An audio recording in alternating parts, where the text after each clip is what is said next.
When I was going through my separation and my divorce, I said a lot of really nasty things about myself to myself.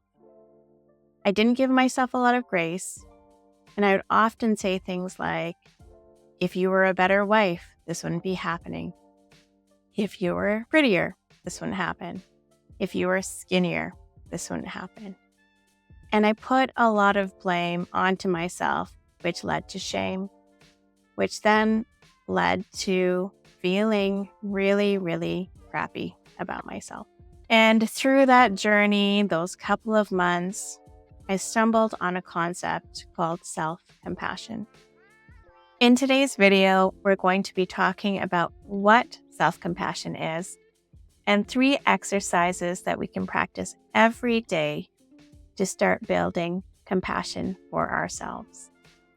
At the end of the video, I'll talk about a 4th exercise, which is my favorite, so make sure to stay until the end.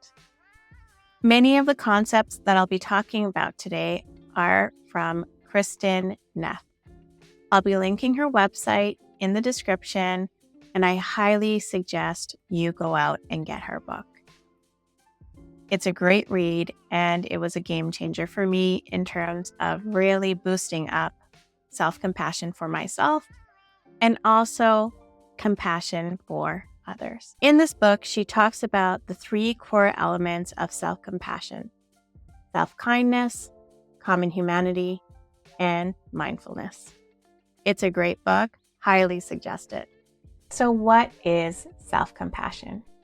Self-compassion means being kind and understanding towards ourselves when we suffer, fail, or feel inadequate. Rather than ignoring our pain or burdening ourselves with self-criticism, we are warm and supportive when confronted with the imperfection of life. The nice part about self-compassion is that it's a skill that we can practice every day. And the more we practice the skills, the more compassionate to ourselves we become. So let's get started. Exercise number 1, building self-awareness. I want you to pause for a moment and think about how much you criticize yourself or judge yourself. Then I want you to think about, how is this benefiting me? Do I feel a short-term burst of motivation? Do I actually just dig myself deeper into feeling more negative about myself? How does it make you feel? Now, are you able to lend compassion to yourself? I just want you to pause for a moment. You can close your eyes and just imagine if you were having a conversation with yourself and you were offering compassion to yourself. What would you say? What would your tone of voice be? What would the facial expressions be of that part of yourself that you've judged so critically? And what would it feel like to lend that part of you some compassion? The more regularly we can do this, come into the present moment and evaluate what we're saying to ourselves, the more able we'll be able to practice self-compassion. Last week, I lost my MasterCard. I don't know where it went. I don't know where I put it. So I checked my bag. I called the stores that I visited. I just couldn't find it. And so the negative criticism started coming in. You're such an idiot. How could you lose your card? I can't believe you would do this. You're so careless. You don't deserve a credit card. I had to stop the thoughts. And I had to place myself in a conversation with someone else. So if my best friend had lost their credit card, what would I say to them? I would say things like, it's okay, mistakes happen, it's not the end of the world, you can always get a replacement, you were very busy, you were in a rush, it's okay. And so when I thought about it, I thought, well, why am I not able to do that for myself? And then I realized I actually am.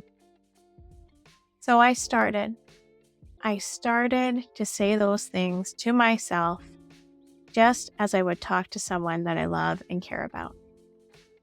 When we go through an experience that is negative and that inner critic starts coming in, I want you to visualize yourself talking to someone that you love and care about. What would you say to your best friend? What would you say to your child? What would you say to your partner? And I want you to use those same words on yourself. Before we jump into the last two exercises, I wanted to introduce myself. My name is Cassandra Mullick. I'm a clinical social worker and a wellness coach. On this channel, we demystify mental health and personal development for children of immigrant families and BIPOC individuals. If you're enjoying this content so far, please subscribe to this channel and hit that like button. Now, back to the exercises. Exercise 3, journaling. Journaling can be a very powerful tool when it comes to self-compassion. Some journaling prompts we may want to explore are: what is one kind statement I feel comfortable saying to myself when I need support? What is one story that doesn't support me or make me feel good about myself? And how can I reshape that story? What is one small step that I can take to cultivate kindness to myself? What do I need for myself right now? If I loved myself fully, how would I treat myself every day? And the last prompt: what's a lesson that I can learn from a recent mistake? And what kind thing can I tell myself about that mistake?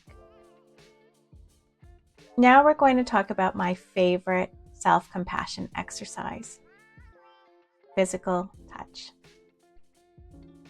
I'm a mom, and sometimes I make mistakes. Sometimes I'm not a perfect parent, and oftentimes I beat myself up for that. When incidents happen between me and my daughter that don't make me feel good, maybe I raise my voice, maybe she gets really sassy, we have a disagreement, it's important for me to remember that I can help myself in those moments with physical touch.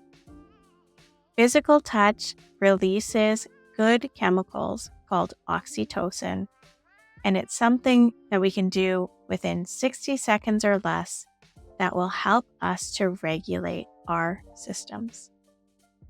So, 2 exercises we're going to talk about. The first is we can simply, when we are feeling unkind, when we're being mean to ourselves, take our hand and offer ourselves some self-compassionate touch. That can be on your neck, that can be on your chest, wherever you feel comfortable. And here what we can do is just embrace the touch, take a deep breath, inhale, exhale, and just feel into the present moment and feel held by ourselves within that compassionate touch. I want you to try it. Take a moment, pause the video, and see how that feels. I would love to hear in the comments what your experience was like. The second physical touch exercise that we can do to foster self-compassion is a simple hug. When we hug another person, it feels good. It releases that oxytocin. It relieves stress. So, what would happen if we did that for ourselves? I want you to try it. What you can do is just wrap your arms around yourself. Again, shut your eyes and just imagine. Imagine yourself giving you a hug. It can be that simple. So we'll do it together. Again, feel free to pause the video, but I just want you to feel into what it feels like to wrap your arms around yourself, shut your eyes, and just embrace yourself as you would someone that you love and care about. We can do another couple of deep breaths here and just feel into the feelings. And again, I want you to just notice what it feels like for you to do this type of exercise. Notice if it feels like we're giving ourselves a well-deserved break and lending ourselves some compassion.